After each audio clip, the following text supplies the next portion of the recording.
kapalnya kecepatannya harus sama. Jadi kecepatan sandarnya pun di Merak sama, kecepatan sandarnya pun di Bakau sama. Jadi kebijakannya yang diambil oleh pemerintah dalam hal ini oleh Pak Korsatpol itu, kapal-kapal yang mau operasi kecepatannya tidak boleh terlalu jauh selisihnya.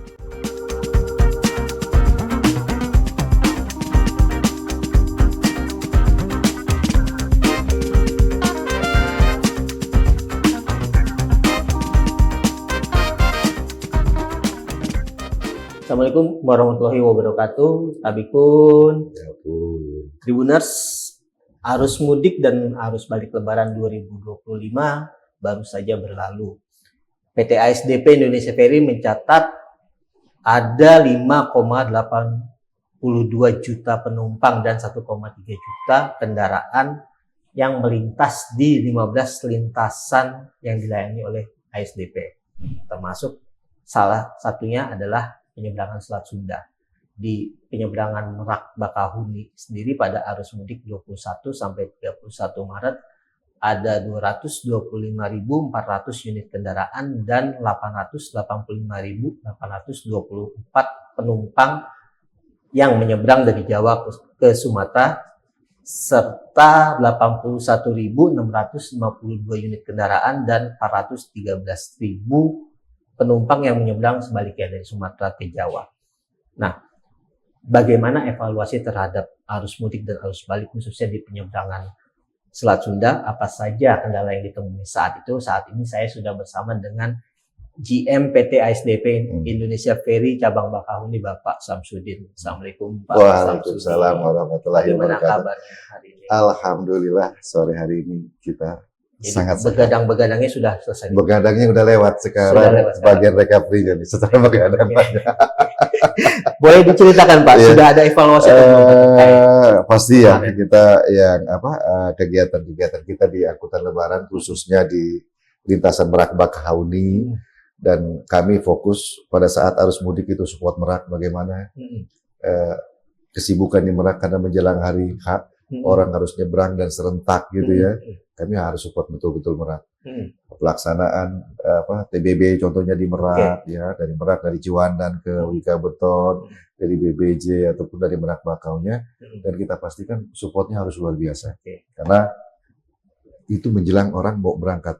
Mau berangkat artinya kan menjelang mereka mau sholat. Jadi memang dukungan kita harus full, dan kami pastikan apapun kebijakannya terkait yang dilakukan oleh pemerintah dalam hal ini, pasti tugas kami mendukung. Nah, begitu juga nanti nih pada saat harus balik, karena kami di Bakau kan harus balik. Nah, keunggulannya di Bakau itu, pertama kita harus balik, artinya tidak semuanya serentak, gitu ya, pada hari yang sama, bisa terpecah. Terus dukungan infrastruktur, areal Bakau ini jauh lebih luas, kita hampir 90 hektar, jadi beda jauh dengan Merak ya. Terus kita ada tol, ada beberapa rest area yang kita gunakan sebagai delaying system, dan alhamdulillah pada saat angkutan arus mudik delaying system itu tidak sepenuhnya kita gunakan, tetapi buat hanya untuk memastikan kendaraan masuk delaying system di kilometer 20 itu hanya untuk pemeriksaan, istirahat, pembelian tiket.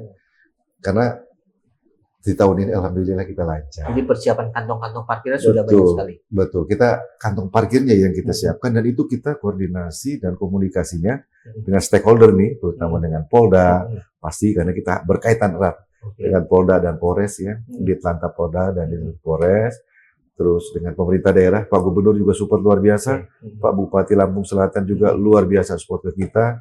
Jadi di tahun ini kita disupport itu dari Bupati itu ada namanya Gor Wai Handak. Nah, Gor Wai Handak itu luasnya cukup luas, bisa menampung kendaraan juga cukup banyak, dan itu untuk delaying system kita sangat efektif.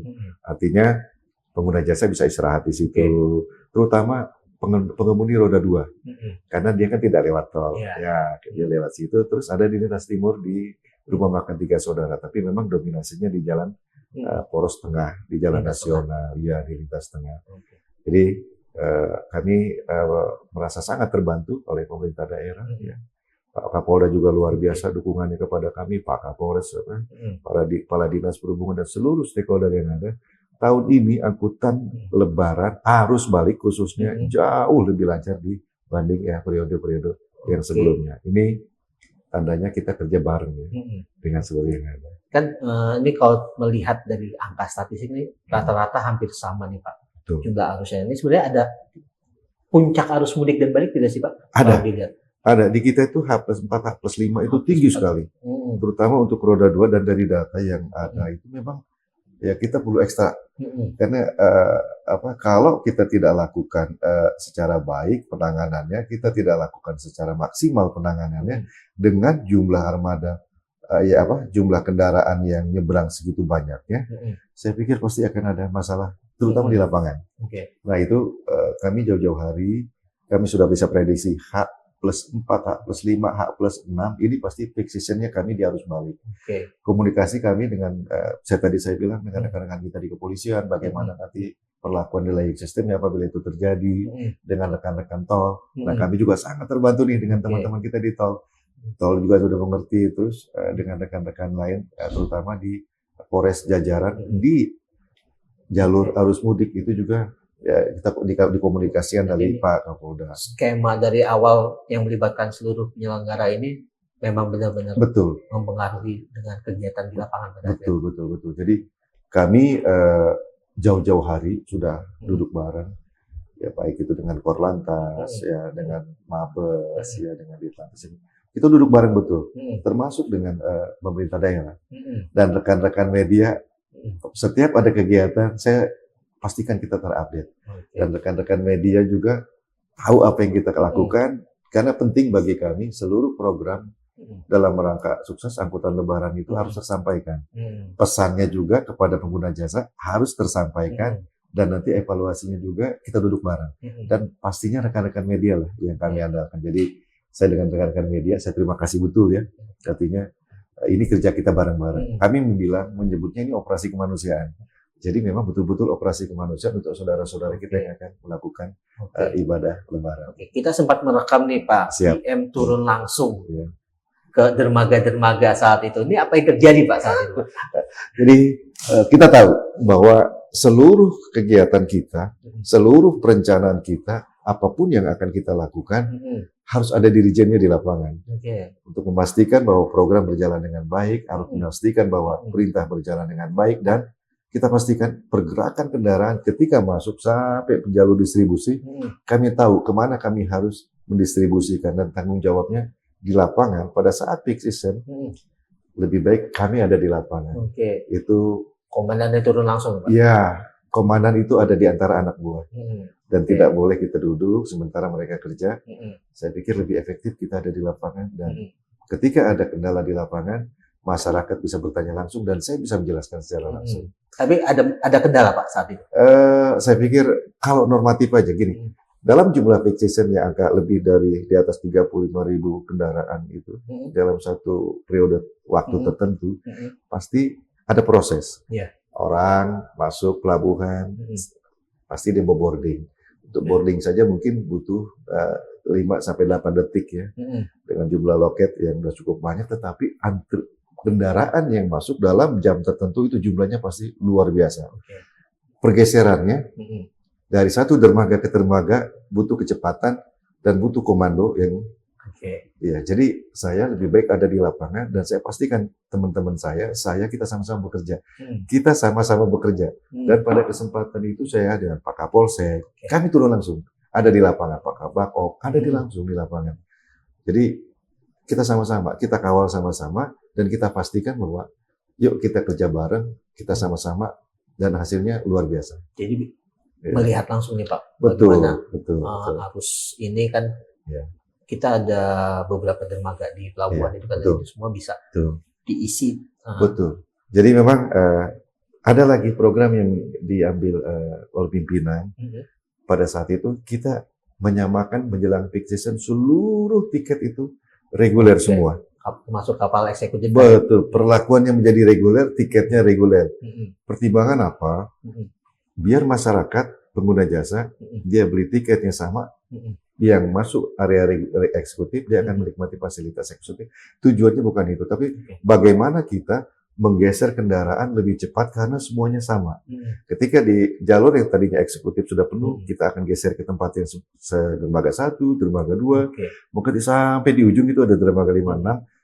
kita cepat, semua sama. Mm-mm. Jadi kecepatannya bisa kita jaminkan. Oke. Jadi ketika kendaraannya cepat bergeser, Hmm. kapalnya datang, kecepatan muatnya pun kita jaminkan. Nah, ini kan Ya. tarifnya disamakan, Pak. Siap. Perjalanannya sendiri gimana, Pak? Waktu bongkar muat itu kan harusnya sudah ada standar nih, Pak. Ya. Sejauh ini gimana kemarin? Pada saat angkutan lebaran, kami dengan Pak Korsatpol sepakat bahwa satu, kapalnya kecepatannya harus sama. Mm-mm. Jadi kecepatan standarnya pun di Merak sama, Mm-mm. kecepatan standarnya pun di Bakau sama. Mm-mm. Jadi kebijakannya yang diambil oleh pemerintah dalam hal ini oleh Pak Korsatpol itu kapal-kapal yang mau operasi kecepatannya tidak boleh terlalu jauh selisihnya. Oke. Misalkan rata-rata 10, ya ada 10, ada 9 tergantung cuaca, tapi minimal harus 10. Dan kapal yang operasi itu tidak boleh kecepatannya jauh di bawah yang Oke. standar. Jadi iramanya dalam distribusi, iramanya dalam waktu sailing time-nya itu bisa kita garansikan. Oke. Dan kecepatan kapal kembali itu bisa kita ukur. Oke. Ini yang teman-teman kami, saya di perencanaannya kita sudah bisa hitung berapa kendaraan yang akan masuk dan kita bisa hitung dalam sekian jam berapa sih yang bisa kita seberangkan dan butuh waktu berapa lama kita untuk menghabiskannya gitu. Dan ini saya pikir sesuatu yang baik. Oke. Kedepannya gimana nih, Pak? Ini kan sangat baik. Jadi tidak hanya di angkutan lebaran kayaknya. Jadi ada sukses story. Mm-mm. Nah, sukses story ini mungkin rekan-rekan media juga Mm-mm. sama-sama mengawalkan ya. Mm-mm. Sama-sama mengawal, tahu apa yang sudah dilakukan. Kami akan sampaikan kepada ini juga bagian evaluasi kita berkesinambungan bahwa apa yang sudah kita lakukan semua punya sukses story yang sama. Rekan-rekan di kepolisian, di KSOP, ya, di pemerintah. Bagaimana dermaganya nanti kita harus siapkan. Mm-mm. Kapal-kapal yang TBB, kapal apa saja kita sudah bisa rencanakan. Dermaga yang kita khususkan untuk TBB, tiba bongkar dan berangkat. Jadi kalau TBB-nya dari Merak sampai Bakahuni bongkar, balik langsung kosong. Kalau TBB-nya dari Bakahuni, bawa muatan dari Bakahuni, bongkar di Merak kembali kosong, hanya untuk menjamin kecepatan. Ini pun bisa kita rencanakan. Kedua, kita butuh pelabuhan yang pendamping karena ke depan yang sudah dilakukan sekarang itu khusus penumpang adanya di Pelabuhan Bakahuni, sementara kendaraan logistik dan logistik itu ada di pelabuhan sebelah. Ada di BBJ, ada di Wika Beton. Nah, ke depan juga ada pengembangan lain. Pasti dalam hal ini pemerintah pasti berimprovisasi lagi bagaimana ini lebih lancar lagi di tahun-tahun berikutnya. Artinya di samping pelabuhan SDP, Bakahuni, ada pelabuhan BBJ, ada pelabuhan Wika Beton, ada PT Pelabuhan Sumur Makmur. Insya Allah nanti ke depan ini menjadi rangkaian yang tidak terpisahkan untuk dukungan arus Lebaran atau event-event libur nasional atau keagamaan. Ini sangat efektif. Impactnya untuk transportasi Merak, Jawa, Sumatera jauh lebih lancar lagi.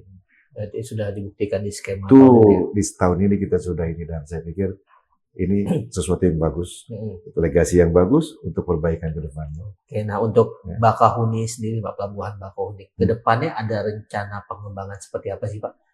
Ada beberapa proyek pertama kami yang sudah lakukan ya improvisasi kita di lapangan. Bagaimana areal parkir kita bisa maksimal. Kedua juga bagaimana kapal-kapal yang beroperasi kecepatannya mungkin ukurannya juga bisa kita tidak terlalu jauh ya. Terus ketiga lagi dermaga. Kami garansikan dermaga-dermaga kami pada saat menjelang angkutan lebaran, dermaga-dermaga lama yang memang usia kita bisa up lagi menjadi yang lebih baik lagi hanya untuk menjamin kelancaran transportasi. Kami juga punya tempat hiburan.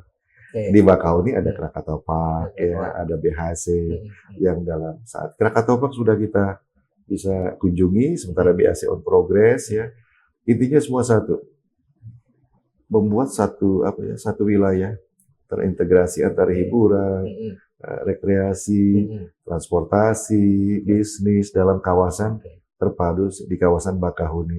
Artinya mudah-mudahan Bakahuni menjadi gerbang Sumatera yang bagus gitu ke depannya. Jadi tidak hanya transportasi. Betul. Orang bisa berinvestasi di Bakahuni, bisa liburan ke Bakahuni, bisa sekedar mungkin dia datang dari Merak ke Bakau, dia liburan di Bakau, dia kembali lagi. Dan harapannya bisa seperti itu ke depannya. Tentunya kami butuh dukungan media juga untuk mempromosikannya. Nah, Pak JM ini kan sudah lama di ASDP nih, Pak. Nah, kalau Lebaran sendiri kan justru ada di kantor. Keluarga ada yang protes nggak sih Pak? Kadang iya, kadang ya kita harus akui bahwa ya sekian lama kami di lapangan, mungkin sepanjang karir saya di lapangan, ya mungkin hari-hari tertentu kadang kita pengen ya, tapi memang di momen-momen keagamaan seperti Lebaran, liburan, justru kami ini nggak boleh libur. Jadi nanti kami liburnya setelah selesai masa berakhir poskonya baru kami bisa silaturahmi, dan ini sudah kami lakukan cukup lama dan mudah-mudahan keluarga bisa menerima karena memang inilah Sejauh ini menerima dari Pak? Alhamdulillah sejauh ini menerima, dan itu dukungan kami yang luar biasa, support yang luar biasa dari keluarga, karena mereka tahu, saya juga jelaskan bahwa ini ya untuk keluarga kita juga, untuk saudara-saudara kita, jutaan orang yang kita fasilitasi. Mudah-mudahan apa ya, ketika kita kebahagiaan gitu, ketika lancar, tidak ada masalah, tidak ada antrian padat, itu sudah luar biasa, dan itu salah satu ukuran keberhasilan kita, dan itu lebih dari segalanya pada saat kami. Siap Pak Samsudin, terima kasih banyak sama-sama atas obrolannya sore hari ini. Tribuners, demikian bincang-bincang kita bersama GMPT ASDP Indonesia Ferry Cabang Bakahuni, Bapak Samsudin. Sampai jumpa lagi pada podcast Tribun Lampung berikutnya. Assalamualaikum warahmatullahi wabarakatuh.